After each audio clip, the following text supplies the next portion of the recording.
Opening the English, white immediately contests central squares and prepares queenside expansion, aiming for a flexible game. Developing the knight efficiently, this setup often leads to dynamic imbalances and early skirmishes around the center. Asserting central influence and preparing for d4, the knight's repositioning aims to bolster pawn presence and potential kingside expansion. Embracing a fianchetto, black prepares to control the long diagonal with the bishop, aiming for queenside counterplay. Asserting central dominion with d4 immediately challenges black's kingside fianchetto and prepares for ambitious piece play.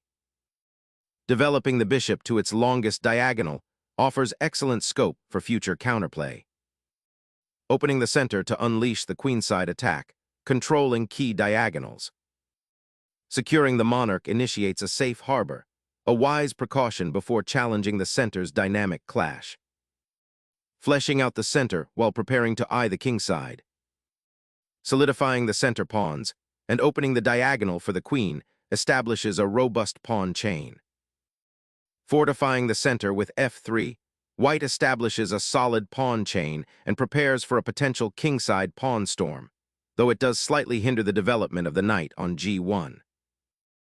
Challenging the center's spatial grip, black boldly pushes into white's pawn chain, aiming to disrupt their central harmony and potentially open lines for active pieces. Opening the d-file now could be a double-edged sword, potentially offering immediate central penetration, but also exposing your king if black can leverage the open lines for counterplay. Reclaiming the central pawn, black immediately reestablishes a pawn presence, aiming to contest the d-file's open potential and creating immediate diagonal tension for the bishop. This response asserts black's intention to engage in a dynamic struggle for control, rather than conceding ground. Exchanging queens now simplifies the position dramatically, immediately transitioning towards an endgame where a slightly more active pawn structure for black becomes a key consideration. Reclaiming the central d-file, this rook now prepares to exert pressure along the opened corridor, its influence a stark contrast to the king's relative safety after the queen trade. Seizing the open d-file with the rook immediately signals aggressive intentions, aiming to pressure black's central pawn structure and potentially harass the king once it's castled. This active rook placement hints at a desire to exploit any weaknesses that arise from black's slightly cramped position. Exchanging the rook on the open d-file solidifies white's central presence and initiates a transition towards an endgame where their bishop pair and pawn majority on the queenside might become significant assets, demanding careful prophylactic play from black to prevent further territorial concessions. Securing the central king position, white's monarch now directly contests the d-file, preparing for potential early endgame maneuvering and challenging black's slightly passive bishop. Solidifying the queenside pawn structure after the rook exchange is a sound positional decision, aiming to create a stable base for future piece development and a potential pawn majority in the center. Establishing a knight on a central outpost, aiming to influence squares like d4 and f4, while also preparing to support an eventual push of the e-pawn, all while the kingside structure remains relatively solid. Black now aims to activate the bishop, seeking to trade it off for white's developed knight on e2, thereby relieving some of the pressure white has built up on the queenside. Shifting the knight to c1 is a deliberate repositioning, aiming to find a more active square and potentially shore up the queenside defenses or prepare a kingside sortie. Solidifying the central pawn structure and preparing for future queenside expansion, the knight tucks in to support its comrades, potentially eyeing squares like c5 or e5, while also freeing up the bishop on g7 to become a more active participant along the long diagonal. The knight repositions to c5, aiming to attack the weak e6 pawn and control the central squares, while also preparing to support a future advance on the queenside. Black reestablishes the bishop on a more active diagonal, aiming to develop it towards the kingside and potentially support an eventual c5 break, while simultaneously preparing to castle kingside, which was previously delayed. Shifting the monarch towards the center enhances king's safety while simultaneously preparing for potential pawn advances on the queenside or supporting a future rook lift to the kingside, demonstrating a flexible approach to navigating this slightly cramped position. Expanding the queenside pawn structure with A5 aims to disrupt white's kingside pawn majority and potentially create an outpost for black's knight on B6, while simultaneously challenging for control of the queenside files. Fortifying the king's protection by advancing the bishop to this square consolidates white's pawn structure on the queenside and prepares for potential castling. Black's push of the a-pawn aggressively seeks to gain queenside territory, potentially cramping white's pieces and limiting their maneuverability. This advance is a bold declaration of intent to seize space on that flank, forcing white to react and perhaps compromising the pawn structure on the queenside for black if it doesn't achieve its aims. Reasserting control over the C1 square signals white's intention to reroute the knight, potentially to a more active post like B3 or even A4 to contest black's queenside expansion. White is essentially admitting the previous knight placement on A4 wasn't ideal, and is now prioritizing re-establishing a solid pawn structure and reinforcing the central control that was briefly ceded. This knight maneuver illustrates a common positional theme, sacrificing immediate central dominance for long-term piece coordination and the ability to respond to specific pawn advances. The return to C1 is a patient repositioning, looking to support the queenside advance or prepare for a central pawn push after black has committed their own pieces. There's a subtle territorial battle unfolding. White's knight retreat is a measured response to black's aggressive pawn play, aiming to prevent further queenside gains.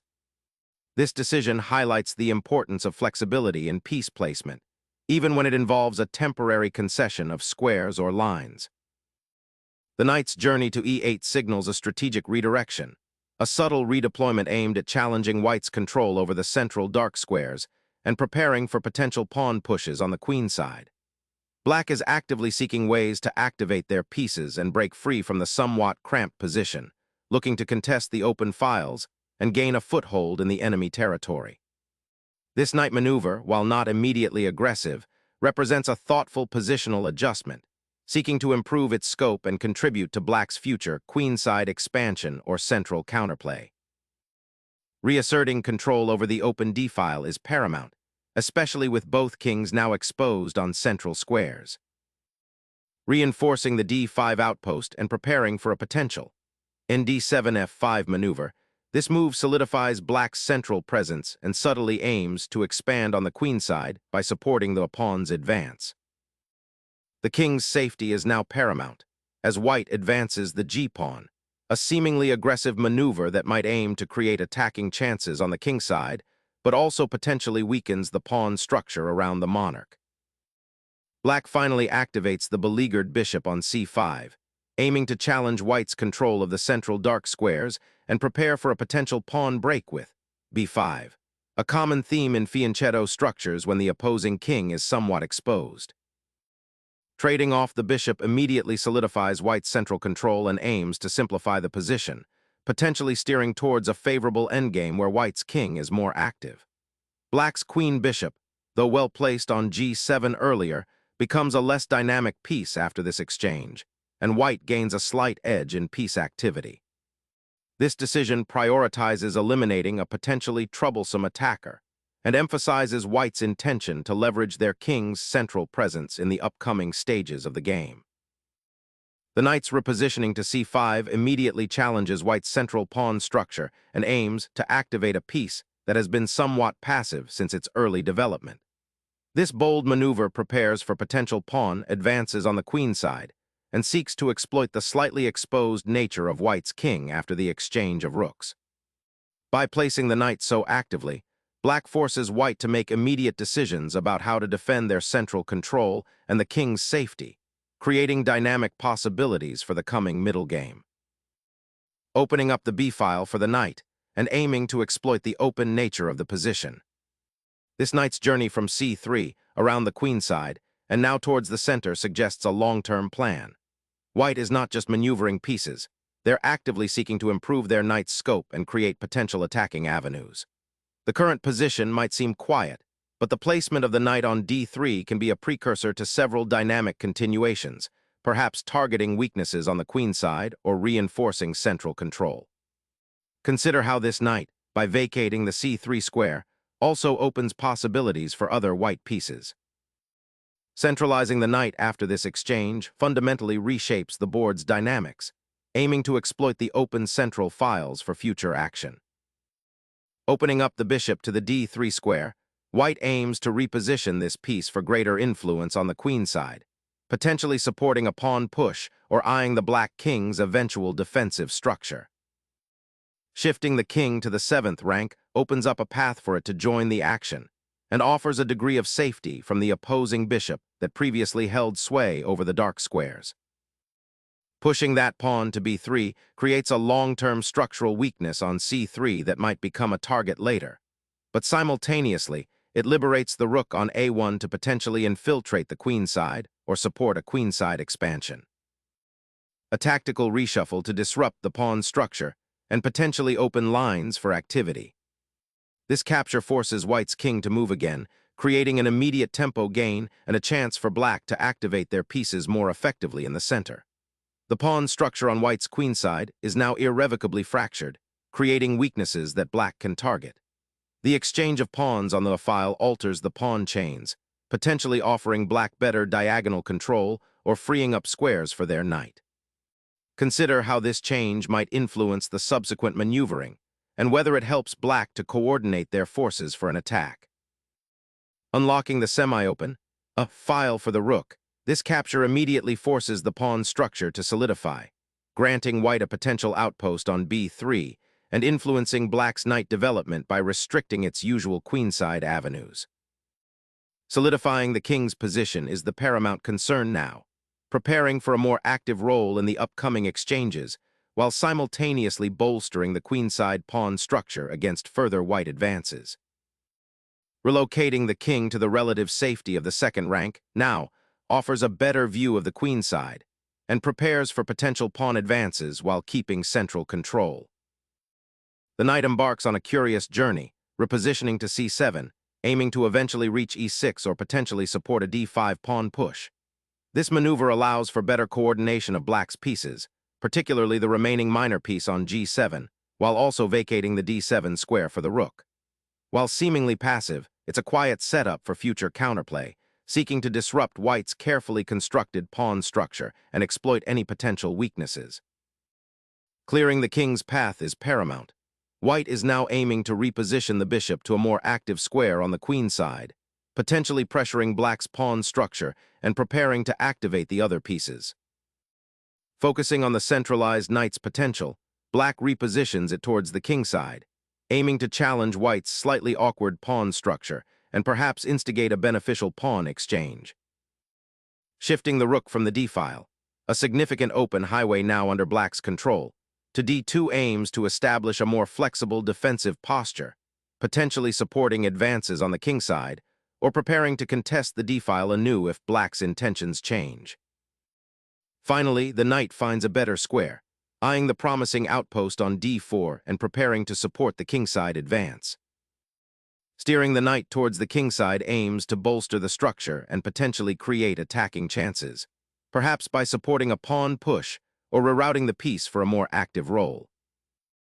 Shifting the rook to the h-file offers a latent threat along the open line, potentially preparing for an eventual pawn push or reinforcing the kingside should the center stabilize, while also repositioning the piece for future defensive or offensive operations.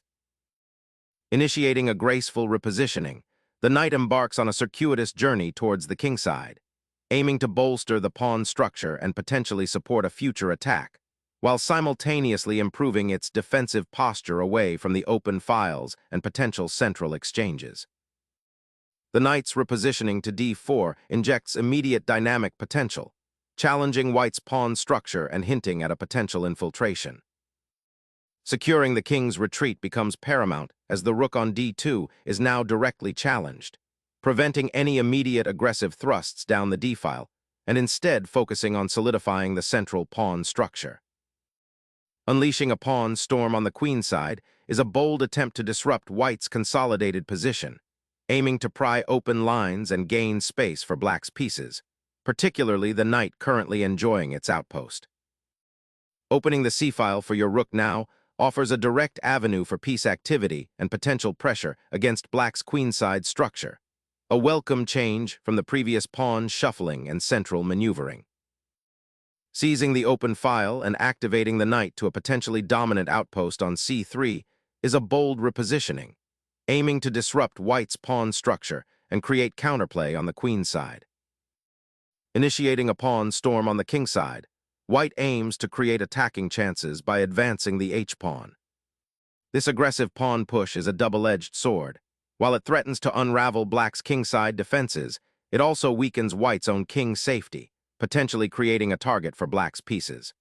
The move signals white's intention to seize the initiative and exploit any potential weaknesses in black's pawn structure. It's a gamble that could lead to a swift victory or a positional disaster if not supported effectively. A daring foray into enemy territory, the knight immediately challenges white's central pawn structure and aims to disrupt coordination, potentially setting up forks or creating passed pawns by forcing concessions. Reclaiming the central file, the rook now aims to disrupt black's queenside space advantage by potentially eyeing that isolated pawn on a4. Carving out a strong central outpost with the pawn is the objective, creating an unbreakable blockade against white's advancing forces. A sudden repositioning of the knight, aiming to find a more active role in the unfolding pawn skirmish and potentially challenge black's control over the central files. Consider how this knight's journey might disrupt the harmony of black's army. Pushing the pawn forward like this, h5, is a bold bid to seize initiative on the kingside, creating potential for pawn breaks and opening lines towards white's monarch. It's a gamble that could either liberate black's pieces or leave the kingside structure vulnerable to counterplay if white can exploit the advanced pawn's position. Repositioning the rook to the attacking quarter offers a fresh perspective on coordinating with the knight, aiming to disrupt black's advancing pawn chain on the queenside and create potential weaknesses in its structure. The monarch embarks on an adventurous journey across the board, seeking refuge and potentially becoming an active participant in the unfolding skirmish. Opening the g-file now offers a direct assault on black's king's flank, a bold choice in what has been a rather static middle game. This pawn sacrifice creates dynamic possibilities, challenging black to prove their pawn structure can withstand the oncoming storm. Finally, the rook makes its presence felt on the open file, aiming to disrupt white's pawn structure and gain a foothold in enemy territory. Gaining outpost control for the knight becomes a primary objective, aiming to disrupt black's pawn structure and initiate threats on the kingside. Seizing the open file with the rook allows black to exploit white's compromised pawn structure and initiate active counterplay, threatening to penetrate the king's defenses. A sudden royal escort, this check aims to disrupt black's impressive pawn structure and potentially force awkward king placement, even though it doesn't immediately win material. It forces black's hand in a moment where their queenside majority was just beginning to threaten. Trading off the bishop here, while seemingly simplifying, surrenders black's most active piece and allows white's knight to establish a powerful outpost on d4, potentially creating mating threats or gaining significant material advantage through pawn advances. The pawn grab on c4 decisively opens the b-file for your rook, a critical pathway that will soon pressure black's beleaguered queen's side. Unleashing a pawn to tear open the king side, black injects immediate tactical life into a position that was becoming rather static. Unleashing a rook onto the open file now threatens to infiltrate the queen side, potentially creating awkwardness for black's king position down the line if the pawn structure collapses. Unleashing that pawn storm suddenly creates a volatile exchange, injecting immediate tactical urgency into a position that was slowly crystallizing. The rook's powerful check forces the king's hand, creating immediate tactical tension across the board. The black king, now exposed by the pawn advance, must find sanctuary. This forced relocation of the monarch is dictated by the immediate threat of the white rook's aggressive sweep down the file, aiming to disrupt black's already precarious defensive setup. The pawn structure on black's queenside has been fractured, and the king's current square offers no safety, compelling a rapid retreat to avoid a more severe tactical predicament. White has successfully initiated a forceful initiative, leveraging black's king's awkward placement to its advantage. Capturing the pawn opens a critical file for your rook, a powerful tool to exploit the exposed black king. Unleashing the g-pawn's potential offers a dynamic avenue to disrupt white's pawn structure and inject life into black's position. A bold king hunt begins as the rook swings over to harass the exposed monarch. Securing the king's immediate safety becomes paramount as the white rook aggressively eyes the 7th rank. Forcing the black king further into the open, this check aims to disrupt its shelter and potentially open lines for further pressure. The knight repositions to a better square, eyeing potential infiltration points on the king side, while white's rook is now somewhat awkwardly placed. This maneuver establishes a powerful outpost for the bishop, eyeing the weakened kingside pawn structure and potentially setting up a squeeze on black's defenses.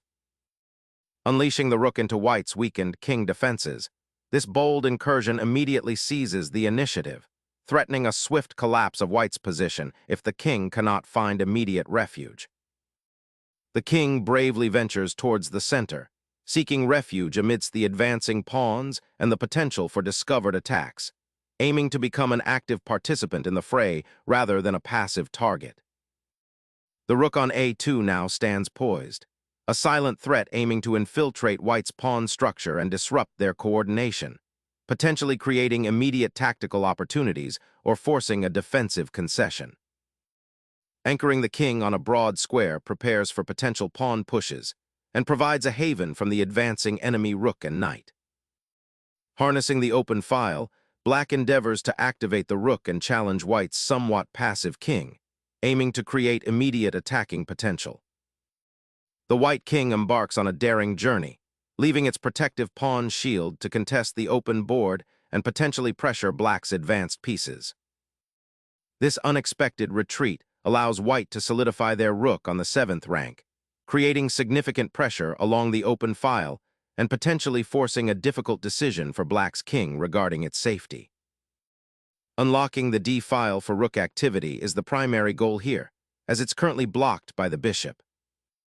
Unleashing the pawn storm provides a much-needed dynamic element, aiming to disrupt white's coordinated pieces and create weaknesses in their structure. Activating the bishop to square d3 finally brings this piece into a more influential position, eyeing the enemy king's potential escape squares and bolstering the pawn chain's central control. Unleashing the pawn advance toward white's king, this maneuver creates immediate attacking potential down the g-file and directly threatens the bishop on d3, forcing white into a reactive posture and potentially opening lines for black's rook or queen. Opening the bishop's diagonal and preparing a central pawn push offer the best hope for white to complicate matters. Unleashing the rook's potential, this maneuver opens up new attacking avenues along the open h-file, aiming to disrupt white's defensive setup and perhaps create a passed pawn opportunity as the game transitions towards its endgame stages. Pivoting the rook to the queen side opens up a crucial diagonal, aiming to infiltrate black's weakened pawn structure and potentially trap the menacing black king. Shifting the rook to the 2nd rank prepares to blockade the pawn's advance or potentially reroute for defense, a testament to its repositioning maneuverability.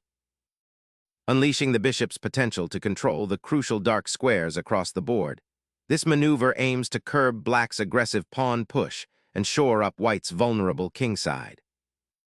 The rook's journey to g2 not only recaptures the pawn, but also repositions the piece to a more active square, aiming to exploit the potentially weak king position. Securing the rook on its new, elevated perch on the 7th rank offers a fantastic opportunity to dominate the open files and press against black's beleaguered king, which now feels quite exposed. The knight's journey to f4 offers a chance for simplification, potentially trading pieces and heading towards a rook and pawn endgame where the kings are quite exposed.